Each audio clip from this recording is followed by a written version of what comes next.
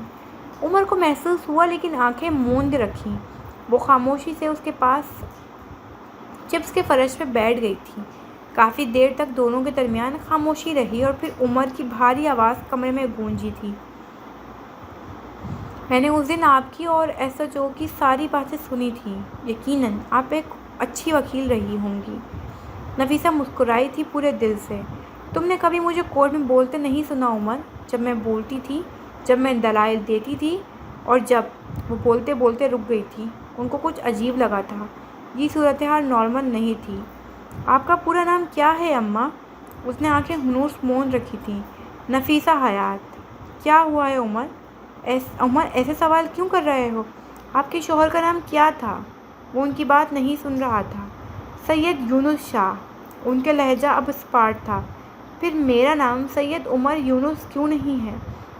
اس نے آنکھیں کھول لی تھیں۔ اس کی آنکھوں میں ایسا درد تھا کہ نفیسہ کے دل کو کچھ ہوا تھا۔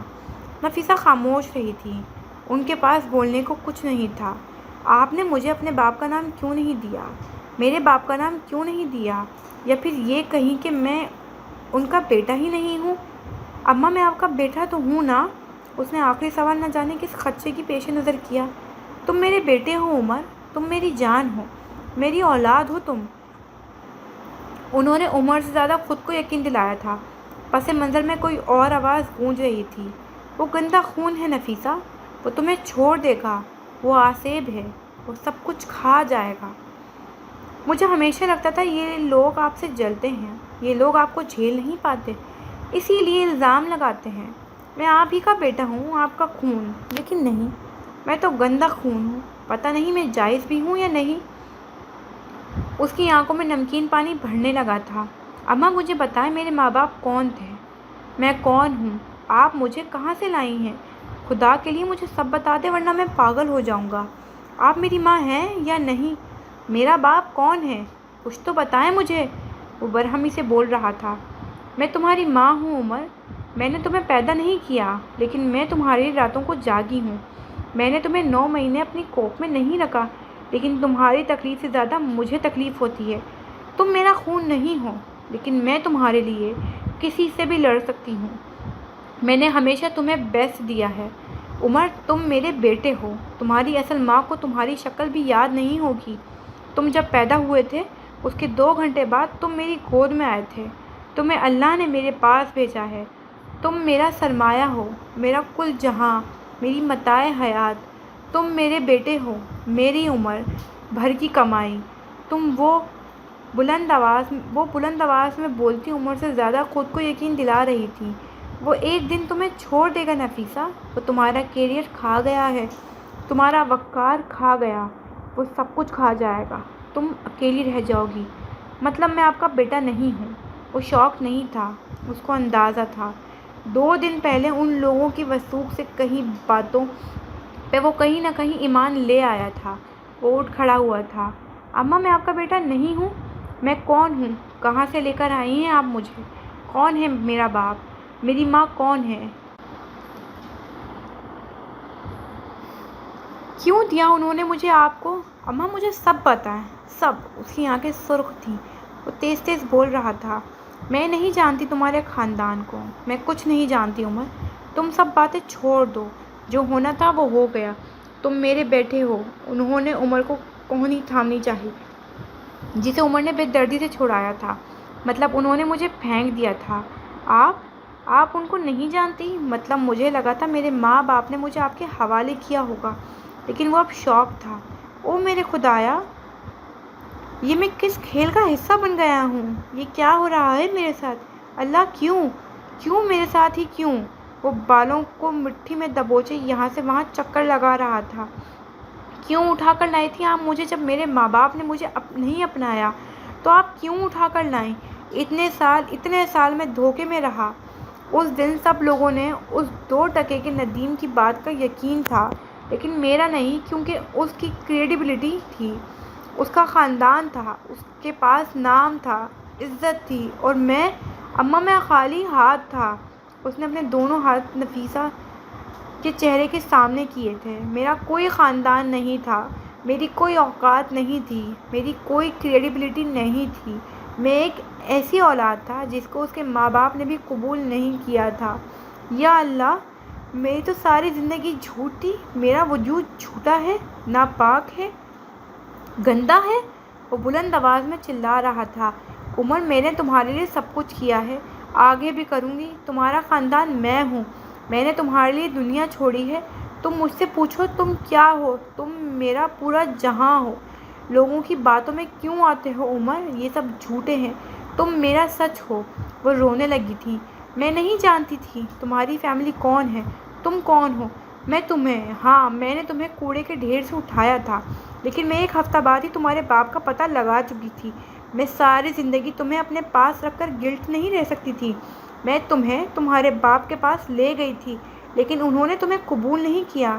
ان کی زندگی مکمل تھی عمر، اس میں تمہاری کوئی جگہ نہیں تھی۔ تم میرے لیے آئے تھے عمر، میری زندگی ادھوری تھی، تمہیں اس کو مکمل کرنا تھا عمر۔ عمر کی بیماری کے بعد وہ آج روئی تھی۔ آپ نے میرے لیے کچھ نہیں کیا، وہ دانت پیس کر گھررایا تھا۔ آپ ایک ضدی عورت تھیں، آپ نے مجھے اپنی انا کی تسکین کے لیے پالا۔ آپ کو ہمیشہ وہی کام کرنا ہوتا تھا جس سے آپ کو روکا جائے۔ آپ نے میرے معاملے میں بھی وہی کیا۔ آپ نے ساری دنیا اپنے لیے چھوڑی اماں۔ میرے لیے اگر کچھ کرنا تھا تو آپ امریکہ سے واپس ہی نہ آتی۔ میرے لیے اگر کچھ کرنا ہوتا تو یہ محلہ چھوڑتی۔ میرے لیے اگر کچھ کرنا ہوتا تو آپ وکالت نہ چھوڑتی۔ آپ نے یہ سب کچھ اسی لیے کیا تاکہ آپ کی واہ واہ ہو۔ آپ نے یہ سب اسی لیے کیا تاکہ آپ کی انا کو تسکین ملے، تاکہ مجھے اگر کچھ پتہ چلے تو میں خود کو آپ کے احسانوں کے بوجھ تلے دبا ہوا محسوس کروں۔ مجھے اتنے سال دھوکے میں رکھا، اتنے سال میں نے سارے محلے والوں کی غلیظ نظریں، زو معنی جملے بازی، سب کچھ اسی لیے برداشت کیا کیونکہ مجھے لگتا تھا یہ لوگ سب کچھ اسی لیے بولتے ہیں کیونکہ یہ آپ کا مقابلہ نہیں کر سکتے، ایک مضبوط عورت کو جھیل نہیں سکتے۔ آپ مضبوط نہیں تھیں، آپ ضدی تھیں۔ ان کی آنکھوں میں دیکھتا چبا چبا کر کہہ رہا تھا۔ نفیسہ بس اس کو دیکھے گئی، یک تک دم سادے، اور جب بولی تو بس اتنا، تم زری سے ملے ہو؟ ان کو اپنی آواز کسی کھائی سے آتی محسوس ہوئی۔ عمر نے کوئی جواب نہیں دیا تھا۔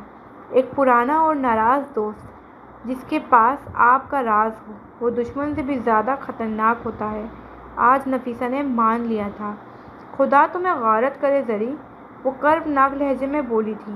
نفیسہ حیات نے اپنی زندگی میں پہلی بار کسی کو بد دعا دی تھی۔ عمر سنی انسنی کرتا الماری کی جانب بڑھ گیا تھا۔ نفیسہ نے شوقی نظروں سے اس کو دیکھا تھا۔ وہ اپنے ہینگر میں ٹنگے ایک ایک جوڑے کو نکالتا بیگ میں ڈالتا جاتا۔ بیگ بھر چکا تھا لیکن نفیسہ اپنی جگہ سے ہلی بھی نہیں۔ اب وہ باتھ روم سے اپنے کچھ سامان لے کر آیا تھا اور ان کو بیگ میں ٹھونس رہا تھا۔ نفیسہ بے حس و حرکت ان کو دیکھی گئی۔ اب اس کا بیگ تیار تھا، اس نے بیگ کندھے پہ رکھا تھا اور نفیسہ کی طرف دیکھ کر بولا تھا، میں جا رہا ہوں اماں۔ جو ذلت میں نے اس دن دیکھی تھی اس کے بعد میں ان لوگوں کا سامنا نہیں کر سکتا۔ اب میں تب واپس آؤں گا جب میری کوئی عزت ہوگی، میری بات کی کریڈیبلٹی ہوگی، میرا کوئی مقام ہوگا۔ میں اپنے خاندان کو ڈھونڈنے جا رہا ہوں، میری واپسی کا انتظار مت کیجیے گا۔ اس کا لہجہ سپاٹ تھا۔ نفیسہ نے ذہن پہ زور دیا تھا۔ ان کو ایسی اذیت کب ہوئی تھی؟ جب ان کا باپ مرا تھا؟ نہیں۔ جب ان کا شوہر مر گیا تھا؟ نہیں۔ جب ان کی پہلی اولاد دنیا میں آنے سے پہلے مر گئی تھی؟ نہیں۔ جب عمر بیمار ہوا؟ نہیں۔ جب ان کا لائسنس کینسل ہوا؟ نہیں۔ یہ اذیت سب اذیتوں سے بڑی تھی۔ یہ دکھ تمام دکھوں پہ بھاری تھا۔ یہ غم دیمک ثابت ہونے والا تھا۔ عمر مت جاؤ، وہ رندے ہوئے لہجے میں بولی تھی۔ آنسو ابل ابل کر ان کی آنکھوں سے نکل رہے تھے۔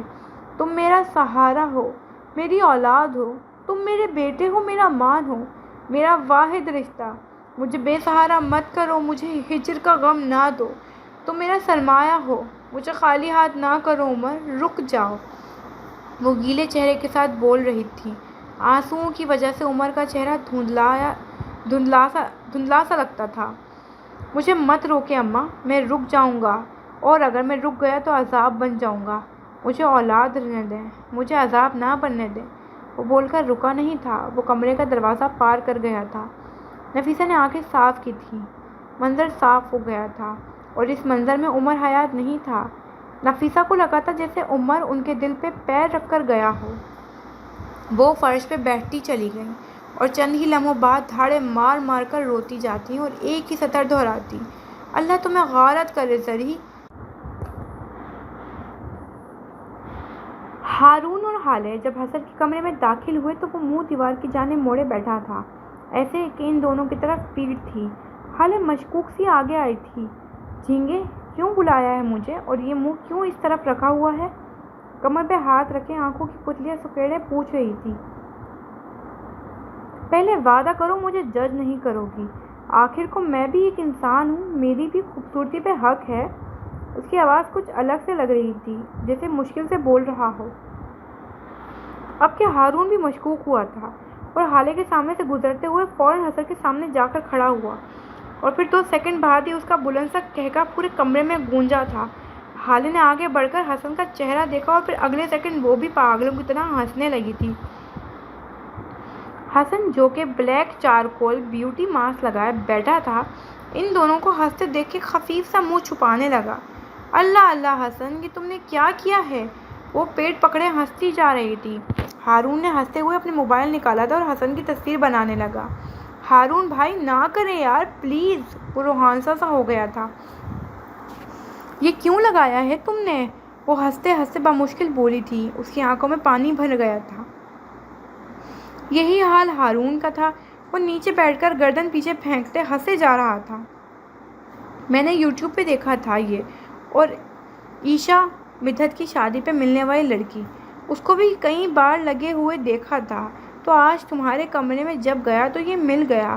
میں لے آیا اور لگا تو لیا، لیکن جب اتارنے لگا تو میری اسکن اتنا کھینچنے لگی، اتنا درد کرنے لگی تھی، اس لیے تمہیں بلایا، اور تم ہو کہ ہنسے جا رہی ہو۔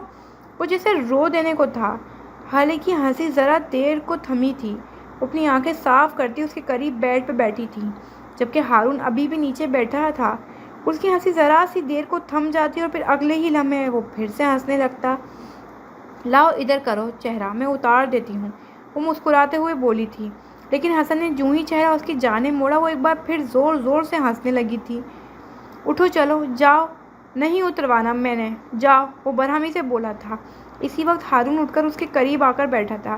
لاؤ میں اتار دیتا ہوں، وہ مسکراہٹ دباتے ہوئے بولا تھا، اور پھر اگلے 5 منٹ تک ہارون اس کے چہرے سے ماسک اتارتا رہا۔ ہارون جیسے ہی ماسک اتارنے لگتا، حسن چیخنے لگتا۔ شاید اس کو درد ہو رہا تھا، لیکن ہالے کی ایک دھمکی پہ وہ بس ایسے خاموش ہو کر بیٹھ گیا جیسے کوئی مجسمہ ہو۔ اگر تم چیخے یا بولے تو تمہارے چہرے پہ جھریاں پڑ جائیں گی۔ بس پھر حسن جم کے بیٹھ گیا اور پورا ماسک اترنے تک ہلا تک نہیں۔ ماسک اترنے کے بعد وہ واش روم میں منہ دھونے چلا گیا تھا۔ ہارون اور ہالے اس کے بیڈ پہ بیٹھے تھے۔ ہالے کتنی بار فیس واش لگانا ہے؟ اس نے اندر سے صدا لگائی تھی، کم از کم 10 بار، ورنہ جھریاں پڑ جائیں گی۔ وہ مسکراہٹ دبائے سنجیدگی سے بولی تھی، لیکن عیشا تو اتنی بار منہ نہیں دھوتی، وہ اندر سے بولا تھا۔ ہاں تو جاؤ اپنی اسی اماں سے پوچھ کر آؤ کتنی بار منہ دھونا ہے، دماغ نہ خراب کرو میرا۔ وہ خاموش ہو گیا تھا، اس کی اب کوئی آواز نہیں آئی تھی۔ تمہیں پتہ ہے نا اس دن مال میں میری ملاقات کس سے ہوئی؟ عمر، وہ لڑکا عمر، اس رات جس کا ایکسیڈنٹ ہوا تھا۔ اس نے آواز سرگوشی جتنی دھیمی کر لی تھی۔ ہارون چونکا تھا۔ تم نے اس سے کیوں بات کی؟ کسی نے دیکھا تو نہیں؟ میں نے کہا تھا نا تم یہ تک بھول جاؤ گی کہ وہ رات کبھی ہماری زندگی میں آئی بھی تھی۔ تمہیں سمجھ نہیں آتی ایک بات؟ اسی بات سے یاد آیا، تمہیں یہ پتہ ہے کہ یہ بات بچوں کو بھی پتہ ہے؟ انہوں نے اس دن مجھ سے پوچھا تھا اور میں نے بتا دیا۔ ہاں مجھے پتہ ہے، وہ جیسے بے دھیانی میں بول گیا۔ لیکن تمہیں کیسے پتہ؟ میں نے تو تمہیں نہیں بتایا۔ ہالے حیران ہوئی۔ نہیں، میرا مطلب ہے ظاہر ہے اس کو پتہ لگنا ہی تھا، مدحت نے اس کو بتایا تھا کہ تم اس کی مائیوں والی رات گھر پہ نہیں تھی۔ اس نے بات سنبھالی تھی۔ اچھا خیر دفع کرو، میں حسن کی ویڈیو انسٹاگرام پہ لگا رہی ہوں، وہ چہکتی ہوئی بولی تھی۔ حالے نے اس کے ماسک اتارنے والی ویڈیو انسٹاگرام پہ پوسٹ کر دی تھی۔ وہ اپنے موبائل پہ لگی تھی جب اس کی نظر ایک ویڈیو پہ پڑی۔ یہ ان کی یونیورسٹی فیلو کی کسی شادی کی ڈانس کلپ تھی۔ حالے کو یکدم شرارت سوجی تھی۔ یہ دیکھو ہارون، میں بھی اپنی شادی پہ ایسا ڈانس کروں گی، میں ٹانگیں توڑ دوں گا۔ وہ ویڈیو دیکھے بغیر بولا تھا۔ پہلے دیکھ تو لو۔ وہ خفا ہوئی۔ نہیں دیکھنی، اور خبردار جو تم نے ایسی کوئی حرکت کی، حالے میں واپس آ کر چھوڑوں گا نہیں تمہیں، وہ اس کو وارن کرتے ہوئے بولا تھا، جبکہ حالے یکدم سیدھی ہو کر بیٹھی تھی۔ واپس آ کر مطلب؟ تم کہاں جا رہے ہو؟ اللہ کی زمین بہت وسیع ہے، کہیں نہ کہیں چلا ہی جاؤں گا، 2 دن بعد جا رہا ہوں، ٹینشن نہ لو۔ وہ بظاہر ہلکے پھلکے لہجے میں بول رہا تھا، لیکن اندر سے کوئی اس کا دل چکر رہا تھا۔ تم میری شادی پہ، میرے اتنے بڑے دن پہ مجھے اکیلا چھوڑ کر چلے جاؤ گے؟ تم ایسا کیسے کر سکتے ہو؟ وہ بے یقینی سے بول رہی تھی۔ ہارون نے کندھے اچکائے تھے۔ وہ اس کی طرف نہیں دیکھ رہی تھی، اس کا سر جھکا ہوا تھا۔ وہ اپنے موبائل کی تاریک اسکرین پہ انگلیاں پھیرتے ہوئے بول رہا تھا، اکیلی کب ہوں گی تم؟ سب لوگ ہیں تو صحیح تمہارے ساتھ۔ اگر حالے کے ساتھ ہارون شاید نہ ہو تو وہ اکیلی ہی ہوتی ہے۔ یہ تمہارے الفاظ ہیں ہارون؟ وہ دکھ سے کہہ رہی تھی۔ تم کیا چاہتی ہو؟ وہ تمہاری شادی پہ چند نام میرے یار گاتا رہے گا؟ حالے سلطان، وہ فلم ہے، welcome to reality. Hassan bathroom کے دروازے پہ کھڑا تنزیہ سا کہہ رہا تھا، پھر سے اندر غائب ہو گیا تھا۔ ابھی 4 دفعہ اور منہ دھونا تھا۔ میں یہاں نہیں رہ سکتا حالے، تم سفیر سے شادی کر رہی ہو، میں نے تمہارے فیصلے کا احترام کیا، اب اگر میں یہاں سے جا رہا ہوں تو یہی شرط تم پہ بھی لاگو ہوتی ہے۔ حالے میری سچویشن سمجھو، وہ اس کی آنکھوں میں دیکھتا نرمی سے بولا تھا۔ حالے خاموش ہو گئی تھی، اس کا دل دکھا تھا، بہت بری طرح دکھا تھا۔ یہ ملاقات ایک ہوٹل سوئٹ میں ہونا طے پائی تھی۔ فروا نے وہی لباس پہن رکھا تھا جو صبح مہر کے ساتھ اس کیفے میں بیٹھی ہوئی پہن رکھا تھا، البتہ میک اپ کو تازہ ٹچ ضرور دیا تھا۔ لپسٹک صبح سے زیادہ تر و تازہ تھی۔ فہیم مرزا اور فروا ایک دوسرے کے آمنے سامنے صوفوں پر بیٹھے تھے۔ بیچ میں شیشے کی میز حائل تھی۔ فہیم کے صوفے سے ذرا دور اس کے گارڈز کھڑے تھے، جبکہ ایک 28-29 سالہ لڑکا ان کے ساتھ بیٹھا تھا۔ اس کی آنکھیں فہیم سے ملتی تھیں۔ وہ ان کا بھانجا تھا، نوح مرزا۔ اس نے پھولوں والی شرٹ کے ساتھ نیلی جینس پہن رکھی تھی، گلے میں کئی طرح کی چین، ہاتھ میں بریسلیٹ۔ اس کی رنگت سانولی سی تھی، آنکھیں سنہری، شاطر سی، بال ہلکے گھنگریالے تھے۔ وہ چپتی ہوئی نظروں سے سامنے بیٹھی فروا کو دیکھ رہا تھا۔ وہ غیر آرامدہ سا لگتا تھا۔ تو آپ یہ کہہ رہی ہیں آپ مجھے ہیون دلوا سکتی ہیں؟ میں یہ نہیں پوچھوں گا کیوں، میں یہ ضرور پوچھوں گا کیسے۔ وہ 55 یا 60 کے قریب کی عمر کا، بال قلموں سے سفید تھے، سیاہ کرتا سوٹ کے اوپر سفید کوٹ پہنے ہوئے وہ کافی ہینڈسم لگتا تھا۔ میں آپ کو کیوں ویسے بھی نہیں بتاؤں گی، لیکن میں آپ سے وعدہ کرتی ہوں کہ میں اس کام میں آپ کی مدد کر سکتی ہوں۔ تو اب آپ یہ سننے کہ کیسے؟ وہ مسکراتے ہوئے بول رہی تھی۔ بات دراصل یہ ہے کہ معراج سلطان کی بیٹی کی شادی ہے 10 دن بعد۔ آپ نے بس کرنا یہ ہے کہ اس کی بیٹی کو رات گھر نہیں پہنچنے دینا، اور پھر باقی کا سارا کام میرا ہے۔ میں کچھ سمجھا نہیں، اس کی بیٹی کا ہیون سے کیا تعلق؟ وہ اگر گھر نہ بھی پہنچی تو اس کی زیادہ سے زیادہ شادی کینسل ہو جائے گی، اس سے مجھے کیا فائدہ ہوگا؟ معراج سلطان اپنی زمین مجھے کیوں دے گا؟ اور اگر آپ یہ کہہ رہی ہیں کہ اس رات میں معراج کو بھی مار دوں تو نہیں، میں اس کو ماروں گا نہیں، وہ اچھا آدمی ہے، فہیم سنجیدگی سے بولا تھا۔ میں نے کب کہا کہ اس کو مار دوں؟ میں نے کہا اس کی بیٹی کو گھر نہ پہنچنے دو۔ وہ ایک ایک لفظ سے زور دیتی بول رہی تھی۔ جب بیٹی اپنی شادی کی رات گھر نہیں پہنچے گی تو معراج سلطان آدھا مر جائے گا، اور آدھا مرا ہوا مرد کاروبار کے معاملات نہیں سنبھال سکتا۔ وہ شرم کے مارے گھر سے نکلے گا بھی نہیں، اور اس کے بعد اس کے وارث ہم ہوں گے، میں اور میرا شوہر۔ ہم آپ سے ہیون کے سارے معاملات طے کرنے کو تیار ہیں۔ وہ مسکراتے ہوئے بولی تھی۔ اس سب میں آپ کو کیا فائدہ ہوگا مسز سلطان؟ فہیم نے کافی دیر سے زبان پہ چلتا سوال بالآخر پوچھ ہی لیا۔ اس لڑکی کی طرف کچھ بہت پرانے حساب ہیں میرے، اس لڑکی کی طرف، یا پھر شاید اس لڑکی کے چہرے کی طرف۔ کچھ وعدے ہیں جو میں نے اپنے کسی عزیز سے کیے تھے۔ ان کی آنکھوں میں کرچیاں بھرنے لگی تھیں۔ کہتے ہیں کسی سے اگر مرتے وقت کوئی وعدہ کرو تو اس کو ضرور پورا کرو۔ مجھ پہ بھی کئی وعدوں کا قرض ہے، کئی مظالم کے انتقام لینے کی آگ ہے، لیکن بہت جلد میرے جلتے کو سکون ملے گا۔ عالم ارواح میں موجود کسی کی پاک روح کو سکون ملے گا۔ بہت جلد مجھ سے دور ہوئے میرے اپنوں کے قتل کا حساب ہوگا، بہت جلد۔ وہ سر سے لہجے میں بول کر خاموش ہوئی تھی۔ لڑکی کی تصویر دکھائیں۔ فہیم مرزا کی جگہ وہی نوجوان بولا تھا۔ فروا نے اپنا موبائل اس نوجوان کے آگے کیا تھا۔ اس میں حالے کی تصویر تھی۔ یہ اس کے چہرے کے کلوز اپ تھا۔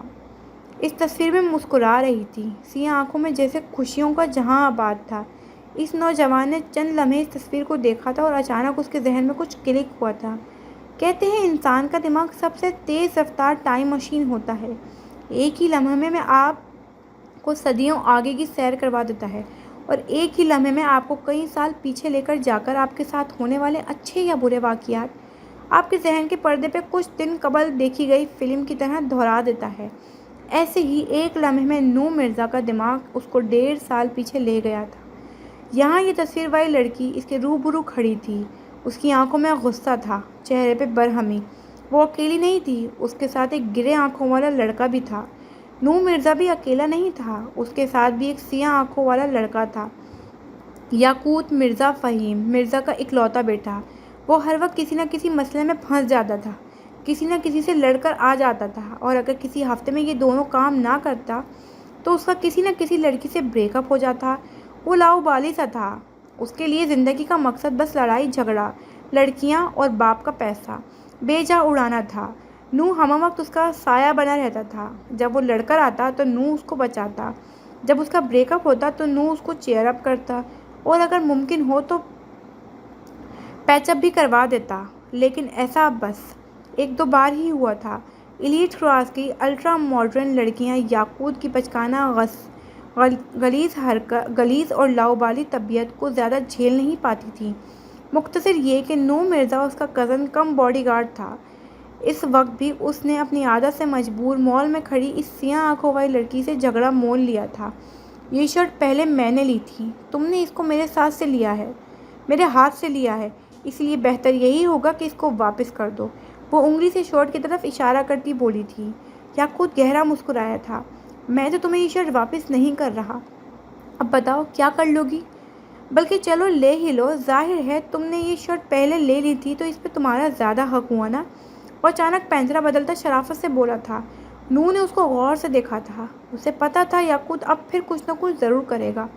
وہ اس کو روک نہیں سکتا تھا، اسے اجازت نہیں تھی۔